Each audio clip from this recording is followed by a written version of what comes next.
development economist. My lens to the world is tuned to seeing constraints. I look to understand human behavior by analyzing what, if any, are the barriers driving it. My training has also drilled into me the importance of presenting viable policy interventions to address the underlying issue. In the past few years, I have been increasingly focused on understanding the barriers that constrains women's access to earned income. And in this work, I keep coming back to two principal questions. How do we make it easier for women to work? And what are the designs that work? This interest owes to a confluence of personal circumstance with a grant opportunity. I was a young mother working full-time at the Lahore University of Management Sciences, a leading university in Pakistan, when I became involved in the project looking to map 30 years of data on women's labor supply characteristics in Pakistan. The work under this project and the papers that subsequently stemmed from it spoke to me at a deeply personal level. It put my own career choice as permanent faculty in LUMS in a sector that allows for greater time flexibility with an employer who I found particularly accommodating in great perspective. I came to a new appreciation of the struggle that women consistently face if they have been given the choice to work. And I choose these words quite carefully because this choice to work is not merely a reflection of a personal desire to work or even an economic need to work. It is a balancing act between the many different struggles that women face every day. The statistics on women's work in Pakistan are bleak. We rank 150 out of 153 countries on the Economic Participation and Opportunity Index in the World Economic Forum's 2020 Global Gender Gap Index. Pakistan has one of the lowest female labor force participation rates in the world. Women are considered secondary workers, do not earn as much as men, and are by and large employed in precarious, often even hazardous work. When it comes to designing interventions that are looking to improve women's access to decent, empowering work, we must begin by first describing and understanding both the individual and systemic factors that underlie women's poor economic status and lack of opportunities. Pakistani women face a multitude of constraints when they consider whether and where to work.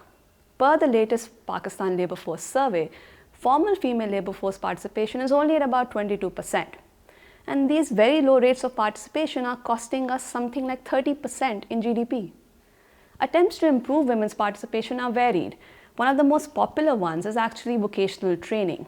And here, a focal point is to build on existing skills such as sewing and embroidery. But my own conversations with field operatives that work in the skills provisioning sector question whether we should just be looking to involve women in work.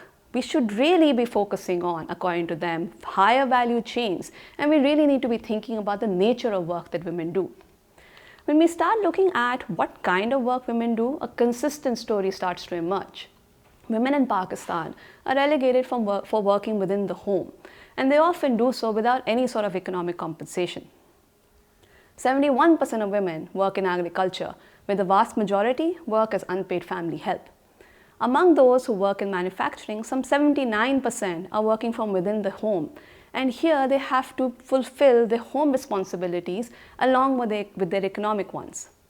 This results in very little leisure time for these women and causes what we call time poverty. The multitude pulls on women's time mean that women only end up working about 35 hours a week as opposed to the 51 put in by men. It also means that women end up choosing occupations that are much more time flexible and allow them to take time off if they have to fulfill childcare responsibilities.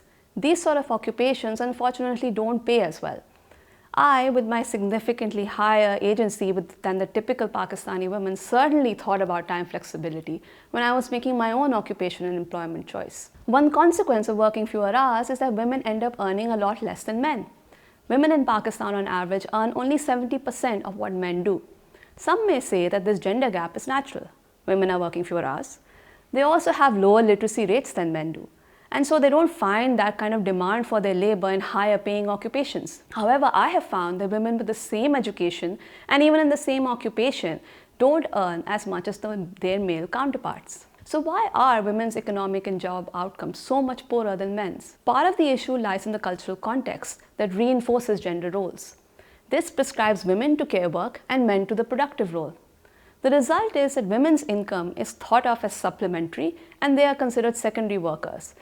They are among the first to be laid off during economic downturns, and this holds even if women are the only breadwinners within the family. One popular intervention here is to change perceptions by introducing role models. Plays, dramas, even artwork is often used. The challenge is to make the content locally relevant and the role models identifiable, not just for the women, but also for the men within the community. Another major challenge to women's work in Pakistan is that they have limited access to public spaces as well as public transport, which limits their mobility and also their networks. In interviews with home-based and domestic workers, we found that while home-based workers were relying on their male cane to access markets, domestic workers saw a severe curtailment of their income because their radius of work was that much smaller. Of particular concern were the stories of harassment that full-body hijabs and niqabs were unable to prevent. The Lahore Safe City project looked to improve the safety of commuters by heightening CCTV surveillance. At the same time, we need to seriously consider the needs of the female pedestrian. It is women who worry more about adequate street lighting. It is women who worry about safe spaces to wait for public transport. We don't even have readily accessible toilets for women.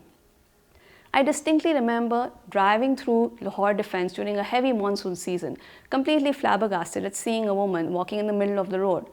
At first, I was really annoyed because she was hindering traffic, but when I looked more closely, I realized there was no sidewalk for her to walk on, and the middle of the road was the only raised portion not flooded with water. Our cities are simply not designed for women. And part of this is because we're just not used to having or even imagining women in the public space. Limited public space for women translates into restricted access to formal credit and financial institutions. Less than 5% of women have an account in a formal financial sector institution in Pakistan. This reduces women's ability to set up and scale up businesses. Here, the microfinance sector, which has been offering small loans and has been favoring women, has been transformative. More recently, there's also been a concerted effort to push digital services that can be availed from within the home. Yet the COVID-19 pandemic has highlighted yet another constraint faced disproportionately by women: connectivity and access to smart technology. Less than 10% of households in Pakistan have internet connections within the home. Yet even within the segment of the population that is digitally connected, women's device use is typically limited and heavily monitored. So even in the best of times, women find it excessively hard to access services remotely. Besides, for the low-income segment of the digitally connected population, low literacy among women translates into an inability to adequately access and use many digital services. Impactful design must take the needs and constraints of the target population on board. This has been highlighted time and again in all manner of evaluations of interventions. From health to education to vocational training programs, what we have seen is that we just don't have the intended impact, particularly when the beneficiaries are women, unless we're conversing with these women, maybe even co-designing with them. I endeavor to do as much in my own work. My latest project is a partnership with a colleague who works in human-computer interactions. We are designing an app for low-income, low-literate women workers, allowing them to connect with one another, improve their working conditions, and therefore their earned income. We are engaging in a collaborative process to ensure that the product truly reflects the user's needs as well as her constraints. However, it's not just on field experts like myself to consider how we can make it easier and safer for women to work. Each environment has its own challenges. We must all look inward, consider our environments, and take action. It could be as simple as making sure that the men in the workplace are not talking over their female colleagues, or that women do not have to walk across a male-dominated floor to access a bathroom. Ultimately, good designs will be the ones that deploy a shared vision of problem solving and empathetic action. They are inclusive and they target the marginalized segments first.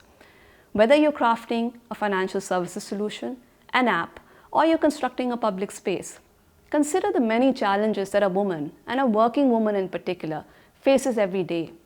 Design for her. Create something that makes her feel included and helps her succeed. Those are the designs that work.